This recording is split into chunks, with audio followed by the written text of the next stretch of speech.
मैंने एक दुनिया बनाई है जहां धरती की सबसे अविश्वसनीय चीजें क्रिस्प 4K में एकदम सही दिखती हैं। तो चलो उन सबसे अजब गजब चीजों को गिनते हैं जो आपने पहले कभी नहीं देखी होंगी।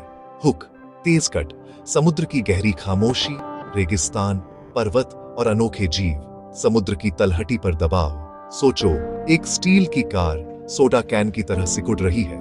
एक वर्ग मीटर पर 50 जंबो जेट्स का वजन महसूस होगा।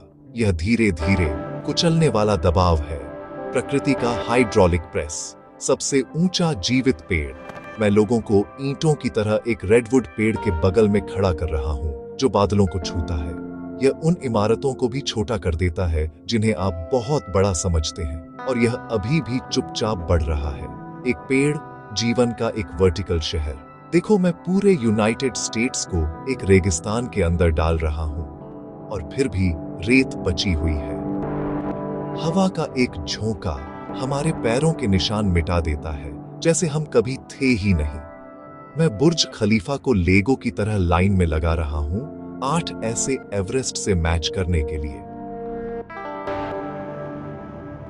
थर्मल व्यू चालू करो। एक बिजली का बोल्ट सूरज की सतह से भी ज्यादा गर्म चमकता है। मेटल पिघलता है, हवा फटती है, और आप एक शॉकवेव बैलून को पलक झपकने से भी तेज बाहर निकलते देखते हैं। टेक्टोनिक प्लेट्स आपके नाखून जितनी तेजी से बढ़ते हैं उतनी ही तेजी से सरकती है।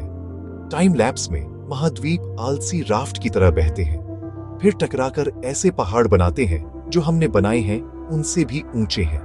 अपने शरीर की हर ब्लड वेसल को एंड टू एंड फैलाओ, और मैं पृथ्वी को लपेट सकता हूं 2 बार, और फिर भी कुछ बच जाएगा। एक लाल रक्त कोशिका से पूरे ग्रह तक एक डिजी शॉट में झूम करता हूं। एक चींटी को कार आकार की ताकत देता हूं। वह एक एसयूवी के इंसेक्ट वर्जन को डेडलिफ्ट करती है और बस चली जाती है। अगर मेरे पास वह रेशियो होता तो मैं अपने लंच ब्रेक में एक बस को बेंच प्रेस कर देता। मैं अपनी 3D गैलेक्सी में एक फोटॉन लॉन्च करता हूं। लाइट की स्पीड से भी इसे पार करने में 100,000 साल लगते हैं। मैं सूरज को एक सिंगल पिक्सल के रूप में मार्क करता हूं, और फिर भी उसे दोबारा ढूंढने में पूरी लाइफ टाइम लग जाती है।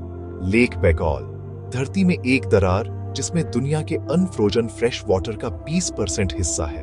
मैं इसमें हर ग्रेट लेक को डालता हूं, और यह फिर भी पूछता है, बस इतना ही गहरा, प्राचीन और इतना साफ कि आप तल को शीशे की तरह देख सकते हैं। मैं एक अंतरिक्ष यात्री की घड़ी और एक सोफे की घड़ी को एक साथ रखता हूं। ऑर्बिट में गुरुत्वाकर्षण कम होता है, गति बढ़ती है, वहां समय थोड़ा तेज चलता है।